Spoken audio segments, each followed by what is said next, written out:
இன்னைக்கு நம்ம ஸ்டார் படத்தோட ஹிடன் டீடைல்ஸ் பத்தி தான் பார்க்க போறோம். இந்த டீடைல்ஸ் நீங்க படத்துல நோட் பண்ணீங்கன்னா தெரியாது. அதுக்கு முன்னாடி நம்ம சேனல் நீங்க புதுசா பார்க்கறீங்கன்னா கண்டிப்பா சப்ஸ்கிரைப் பண்ண மறந்துடாதீங்க. ஃபர்ஸ்டா நம்ம பார்க்கக்கூடியது என்ன பாத்தீங்கன்னா, கவின் வந்து பாத்தீங்கன்னா ஊர்ல இருந்து பாம்பே கிளம்பி போயிட்டு நடிப்பு கத்துப்பாரு. நடிப்பு கத்துக்கும் போது ஃபர்ஸ்ட் டைம் பாத்தீங்கன்னா ஒரு டயலாக் ஒன்று பேசியிருப்பாரு.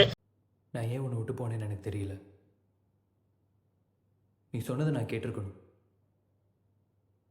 நான் உன் கூட இருந்திருக்கணும். இந்த டயலாக்கை நீங்க நல்லா பாத்தீங்கன்னா தெரியும். இந்த ஒரு டயலாக் தான் கிளைமேக்ஸ் ஷூட்டிங்ல கவின் அவர்கள் பேசியிருப்பாரு. நான் உன்னை விட்டு போயிருக்க கூடாதுல்ல.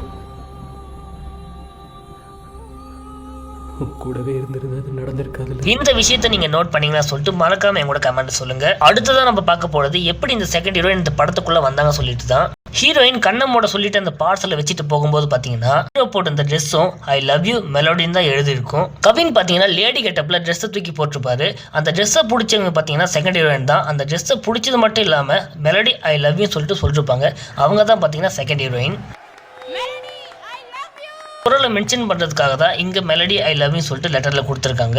கவினுக்கு ஒரு பாட்டி இருப்பாங்க. அந்த பாட்டி தான் பாத்தீங்கன்னா கவின் வந்து பாம்பே போகும்போது தன்னோட கம்பளை கொடுத்து உதவுவாங்க. அப்பேற்பட்ட பாட்டியை வெறும் குரலை மட்டும் தான் காமிச்சிட்டே இருப்பாங்க.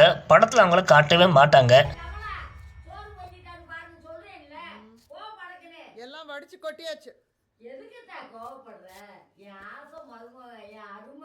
இதுக்கான காரணம் என்ன பாத்தீங்கன்னா, இந்த பாட்டின்ற கதாபாத்திரம் கிடைக்காததுனால பாட்டின்ற ஒரு குரலை மட்டுமே வச்சு இந்த படத்தை வந்து தத்ரூபா கூட்டு போயிருப்பாங்க. இந்த விஷயத்தை எத்தனை பேர் நோட் பண்ணீங்க சொல்லிட்டு மறக்காம கமெண்ட்ல சொல்லுங்க. அப்பா வந்து ஹீரோ கிட்ட என்ன சொல்லிருப்பாருன்னு பாத்தீங்கன்னா, உன் நடிப்புனால இந்த மீசையை நீ மறைச்சிட்டா நீ வாழ்க்கையில ஜெயிச்சிட்டா சொல்லிருப்பாரு. நடிக்கிற நடிப்புல பாக்குறவங்க பூரா ஓ மீசைய மறந்துடணும், நீ மட்டும் ஓ மீசைய மறைச்சிட்ட. கிளைமேக்ஸ்ல பாத்தீங்கன்னா ஹீரோக்கு முகத்துல தழும்பே இருக்காது. அவங்க அப்பா சொன்ன மாதிரி அந்த கிளைமேக்ஸ் சீன்ல அந்த தழும்பையே பாத்தீங்கன்னா அவர் தத்ரூபமான நடிப்புனால மறக்க வச்சுட்டாரு.